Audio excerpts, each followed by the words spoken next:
The Cleveland Browns are making moves. It's not really something that's been evident in the past because the Browns have really not really been active in the free agency or even with trades, but the Cleveland Browns are trying to repeat what they have done coming into the 7th year, trying to make their second Super Bowl appearance in 6 full seasons.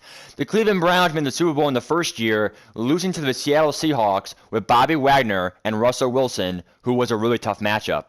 But now, entering the 7th year, the Cleveland Browns are trying to put together a team that can hopefully make a race for the AFC North Division and later, hopefully, an AFC Championship team. The Cleveland Browns, around quarterback Josh McCown and Nick Chubb, are trying to form a team that is computable but also not overpriced to compete for that AFC championship that we're talking about. So what really happened last year? Last year the Browns were 7-4 entering week 13. They ended up losing week 13 and week 17. They lost their last 5 games in a row to get pick 13 in the NFL draft 2024 and also end up going 7-9. The Cleveland Browns missed the playoffs for the second time out of 6 seasons last year. The Browns lost 99 overall Odell Beckham, 86 left guard Joel Bitonio.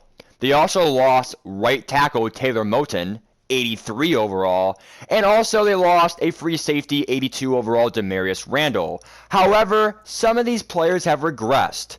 The free safety Demarius Randall is now a 78, not a 82. Joel Bitonio is now at 84, not at 86. And also Odell Beckham is 999, he's now at 98. Taylor Moton is still at 83. He did not regress. It was for money reasons. The Browns let Odell, left guard Bitonio, and also Demarius Randall go for various reasons. Money reasons, like Joel Bitonio, even though he did not regress that much, he wanted over $9 million a year for only like a 84, 85 player. It's not worth it, okay? For $9 million, geez. So Odell Beckham, he left for money reasons. And then Demarius Randall, he left because regression. I didn't want him. And then the right tackle, Moton, he pretty much left for money reasons. I kind of actually wanted him, to be honest, okay? But what are the Browns doing? What are they attacking to fill these holes? Offensively, the Cleveland Browns have picked up Sterling Shepard, who has Moss ability. This man, when in the zone, will have the Moss ability where I can lob it up hopefully 55 plus yards for hopefully an automatic touchdown every play when he's in the zone. Keyword in the zone for one play. So this man is 31 years old. However, I believe he was signed to a 1 or 2 year deal. We'll check right now, I forget. So we signed the 2 years. So we have him for 2 years, $10 million a year. I think he's worth $10 million. Odell was really good, but he wanted over $20 million for me, okay? I don't know what he got in the free agency. I think he got over $20 million in the free agency. Not worth it, in my opinion, for a receiver. He'll be fine. He'll get some catches in. Him, Callaway, and Deebo Samuel at their overalls, respectively. Hopefully they can get the job done. Also with David Njoku, the Browns have signed Bryce Hopkins, who will hopefully be a really stellar player for the next 4 years, 3 years maybe, 3 or 4 years. 28 years old. Look for this man with really good catching in traffic to be a really good player in the red zone and also 6'5". Him and Njoku with Coach K's double tight end routes. Hopefully those two players can replace and compensate for a low wide receiver corpse in the Cleveland Browns. Actually, I would not call it low. I would call it average. Moving on for offensive line, the Cleveland Browns got shunned. They got denied offers for offensive linemen. The Cleveland Browns offered big money for right tackle, 91 overall guy, declined. They even offered him a lot of money. The left guard, 91, they offered him big money in the free agency. He declined it, even though the Browns gave him the most money. A lot of players are declining contracts from the Cleveland Browns because they just don't want to play for me. Defensively, the Cleveland Browns offered a lot of money for 88 free safety Darnell Savage. They gave him the most money that was from the other teams. He still declined it. Stephon Gilmore, they offered him the most money. He declined the offer, and so on and so on and so forth. The Cleveland Browns kind of got screwed over in free agency. They didn't really get that many players. However, they did sign some small players. As we have said, Sterling Shepard for $10 million a year. Okafor, this guy right here is only about $2.5 million, maybe $3 million. Kind of worth it in my eyes. They also replaced Duke Johnson in signing Ito Smith, an 80 overall guy for only a 1-year deal, maybe 2 years, for literally only $2 million a year. A very nice back for a backup for maybe catching reasons. He has around 72 catch. That's pretty good for a running back, okay? Defensively, the Cleveland Browns did not sign anyone, but keep in mind, they did do something very importantly. Jay Tufele. I clicked on him. Jay Tufele is in his third. He has 3 complete years on his contract. He has 2 more years. Why?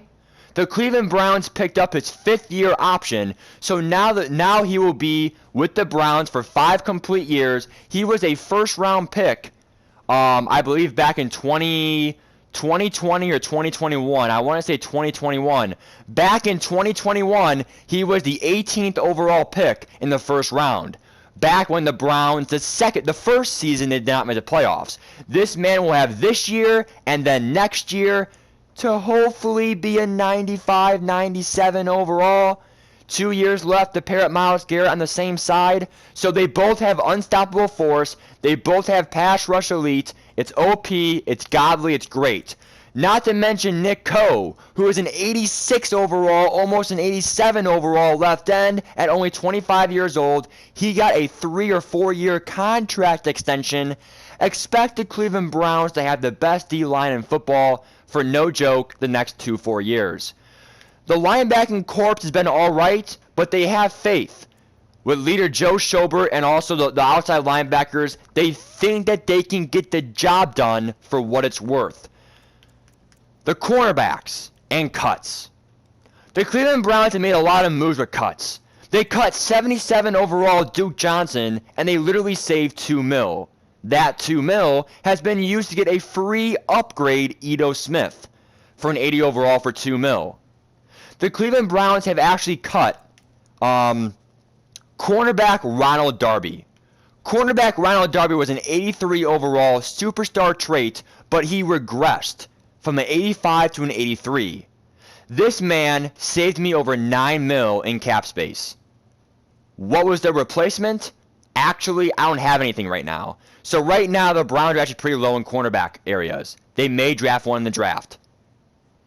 Lastly, the Browns cut a backup linebacker who was somehow a 77 getting $13 million a year. That cut gave them over $13 million in cap space. How is he getting $13 million? I don't know. Maybe some kind of glitch or whatever. But I don't know how we signed him. Something happened.